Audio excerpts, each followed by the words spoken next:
అవకాశాన్ని కవులకు సైతం ఇవ్వద్దు. మరి నాకై పుట్టిన నీకైతే అది పూర్తిగా ఇవ్వచ్చు. నీ భారం మోసే అదృష్టాన్నే భూమికి సైతం ఇవ్వద్దు. నేనంటే మెచ్చిన నీకైతే అది వెంటనే ఇవ్వచ్చు. నేను హత్తుకుపోయే భాగ్యాన్ని నీ దుస్తులకైనా ఇవ్వద్దు. నేను హత్తుకుపోయే భాగ్యాన్ని నీ దుస్తులకైనా ఇవ్వద్దు. నీకై బ్రతికే నాకే ఇవ్వచ్చు.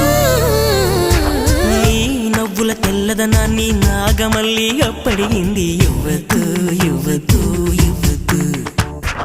నీ పెదవుల ఎర్రదనాన్ని గోరింటాకే అరువడిగింది. ఇవ్వద్దు ఇవ్వద్దు ఇవ్వద్దు.